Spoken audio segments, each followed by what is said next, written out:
Hello race fans and welcome to Disc Golf Daily. Today is Thursday, March 7th. It is United Rankings Day. Stay tuned to find out who's number one, as well as our final part in the Champions Landing report. If you like the podcast, share it with a friend.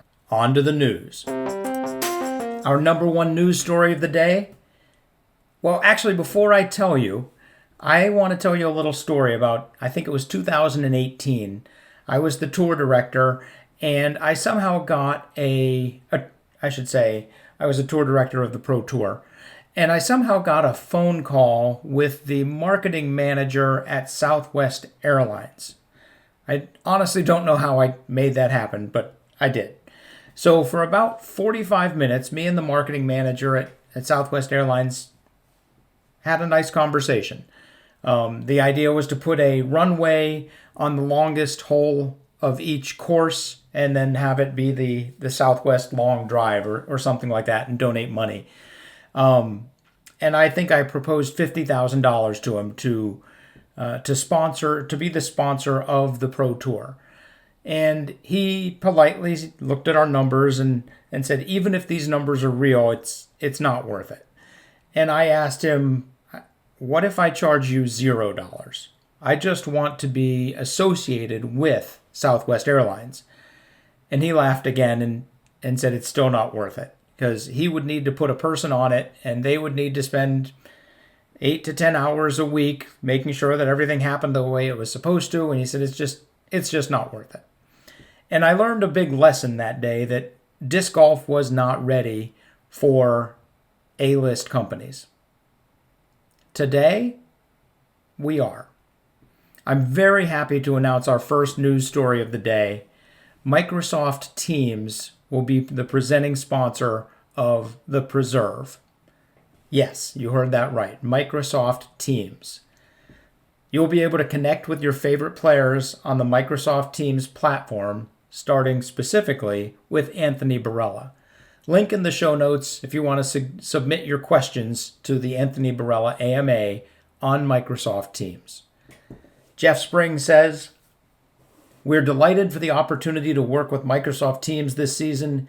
A key part of the Pro Tour mission is to transmit the story of professional disc golf as an engaging, high-quality experience that inspires and grows fans of the sport, both on-site and online. We couldn't ask for a better partnership in fulfilling that mission by creating a new digital space for fans to find moments of inspiration and nurture a love for the game we all share. As usual, well said, Jeff. Disc golf just keeps growing and gets bigger and bigger companies getting involved. I'd say Microsoft is an A-list company. Kale, give the guy at Southwest a call. You might have a chance. Well done, Kale and team. Disc golf getting bigger and better every day. Our next news story, Waco starts today.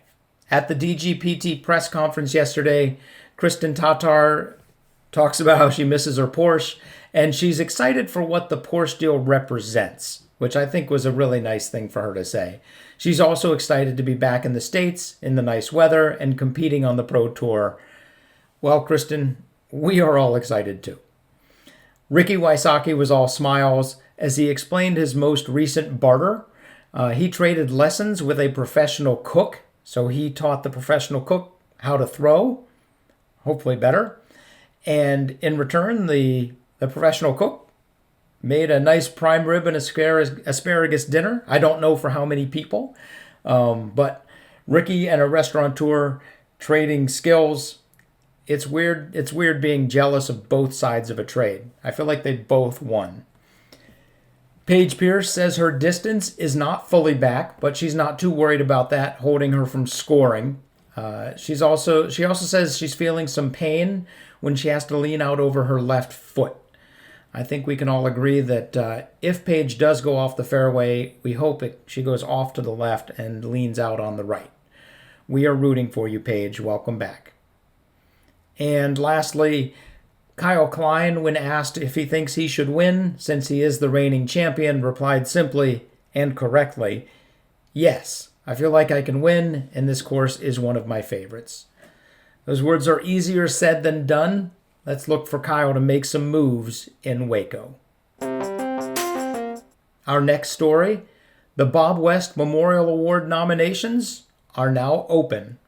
The annual Spirit Award of Disc Golf. Use the link to sponsor someone, to nominate someone.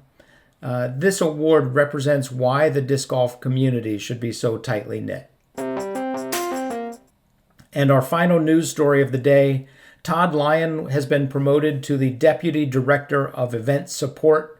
I'm not sure what all that means, but as long as he's helping tournament directors' lives be easier, the PDGA is in good hands. The PDGA is lucky to have Todd Lion, and they're smart to promote him to this new position.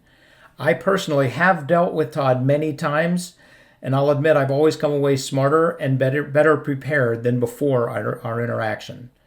Congratulations, Todd. This quote from the article by Todd sums it up perfectly. I realized how seriously I took my job when I was standing on the 18th green of the fort when James Conrad threw in the holy shot. My first and only thought after he made that throw was, oh no, these people are going to mob the fairway. He's right about that. Of course, I was absolutely useless in preventing people from running onto the fairway, but instead of thinking about how awesome the shot was, I only thought about keeping the players and the course secure.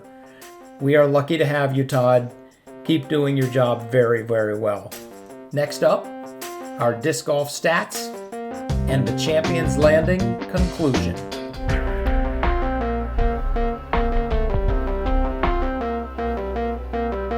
So we pushed our United Rankings of Disc Golf back to Thursday from Wednesday to give the PDGA time to get their PDGA rankings out, which are supposed to come out on Wednesday. It's Wednesday night, and they are not out yet, so that's too bad for me. So the United rankings are currently not going to be utilizing the PDGA rankings. Hopefully they can get them out earlier on Wednesday going forward. Having said that, we do have United rankings where we use StatMando, we use Power Rankings, we use my ranking system, and the PDGA ratings. On the men's side, Calvin Heimberg remains in the lead as the number one player in the world. Ricky Wysocki is second, and Gannon Burr is third. But I will tell you, it's just a matter of decimal points. Ricky and Gannon are basically tied for second. And on the women's side, Kristen Tatar is still in the lead as the number one player on the women's side. Owen Scoggins is number two. And Evelina edged out Missy Gannon for the third spot. Congratulations, Evelina. Welcome to the podium in the United Disc Golf Rankings. Let's close it out with our final report on the Champions Landing property that Jeremy Rusko is building out in Emporia, Kansas. We asked Jeremy, what are your 5 and 10-year goals for the property regarding new amenities and activities? Jeremy replied, I am actively and aggressively pursuing state funding through a Kansas Star Bond. This is a tremendous opportunity, and this way we can transformationally change the property for the next 100 years. He also makes a note that the property is currently 113 years old in its current configuration. I'm assuming the land is actually older than that.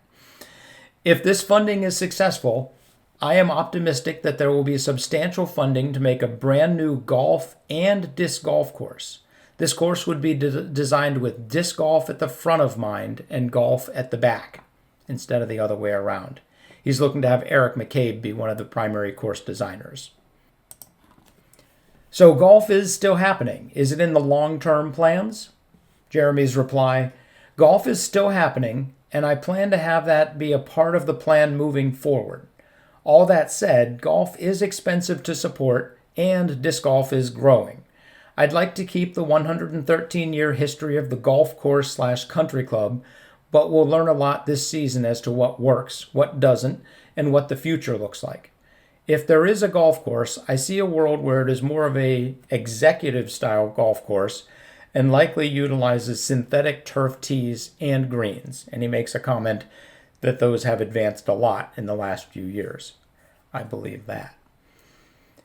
And I say, anything else you'd like to share? And he says, well, if all this goes south, at least I'll have a cool piece of property in Emporia. Seriously, though, the grand opening is March 29th. I'm looking forward to seeing the community come out in full force. There are so many people that now see the open signs and come in the building. Most are shocked and surprised that this is open to the public and that they have never been on the property. I think Emporia is about to get a very cool new gem. Thank you very much, Jeremy, for sharing all of this information and taking the time to chat with me. And thank you all for listening and sharing Disc Golf Daily with your friends.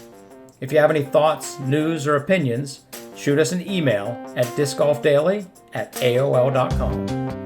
Have fun, throw them straight, and hit the thin gap.